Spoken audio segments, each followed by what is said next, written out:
कल्पना करो, एक सुबह आप उठते हो, आपकी बाइक वहीं खड़ी है, लेकिन उसमें पेट्रोल नहीं है। आप बाहर निकलते हो और देखते हो कि पेट्रोल पंप बंद है, गैस सिलेंडर खत्म हो चुके हैं और हर जगह बस एक ही खबर चल रही है, ऑयल क्राइसिस। क्या सच में वो दिन आने वाला है जब पेट्रोल और गैस सिर्फ इतिहास बनकर रह जाएंगे, या फिर ये सिर्फ एक डर है जो हमें दिखाया जा रहा है?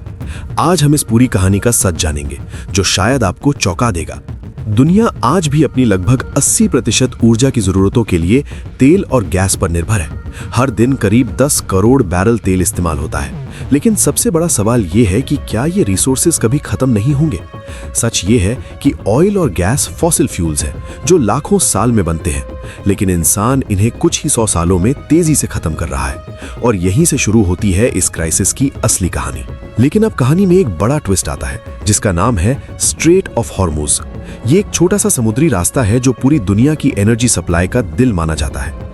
दुनिया का लगभग 20% तेल और गैस इसी रास्ते से गुजरता है। और यहीं पर शुरू हुआ सबसे बड़ा टेंशन, ईरान और बाकी दुनिया के बीच। 2026 में मिडिल ईस्ट में कॉन्फ्लिक्ट बढ़ने के बाद ईरान ने इस रूट को कंट्रोल करना शुरू कर दिया। कुछ रिपोर्ट्स के अनुसार कई दिनों तक शिपिंग ऑलमोस्ट रुक गई थी। ऑयल कंपनीज ने शिपमेंट्स रोक दी थी और कई जहाज रास्ते में ही खड़े रह गए थे। ईरान ने वार्निंग भी दी थी कि अगर वॉर बढ़ता है तो वो इस रास्ते से तेल जाने नहीं देगा।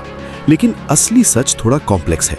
स्ट्रेट ऑफ हॉर्मुज पूरी तरह बंद नहीं हुआ है। कुछ शिप्स अब भी गुजर रहे हैं, खासकर ईरान के अपने ऑयल टैंकर्स और कुछ सिलेक्टेड देशों के जहाज।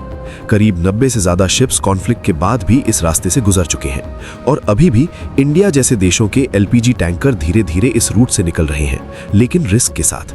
मतलब क्या? सप्लाई पूरी तरह बंद नहीं है, लेकिन बहुत रिस्की और लिमिटेड हो गई है। और जब सप्लाई में थोड़ी सी भी रुकावट आती है तो उसका असर पूरी दुनिया पर पड़ता है। इसी वजह से तेल की कीमतें अचानक बढ़ गईं।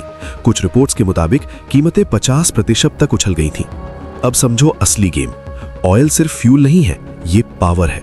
जिसके पास ऑयल रूट्स का कंट्रोल है, वही दुनिया की इकोनॉमी को कंट्रोल कर सकता है।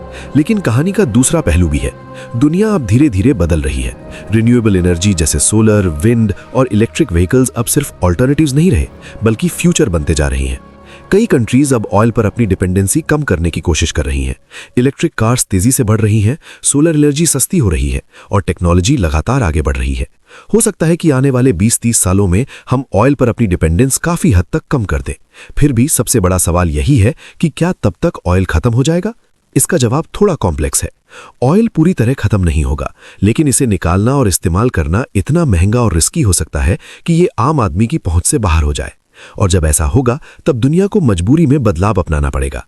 तो अगली बार जब आप अपनी बाइक में पेट्रोल भरवाएं या घर में गैस चलाएं, तो एक बार जरूर सोचें कि ये रिसोर्सेज हमेशा के लिए नहीं है।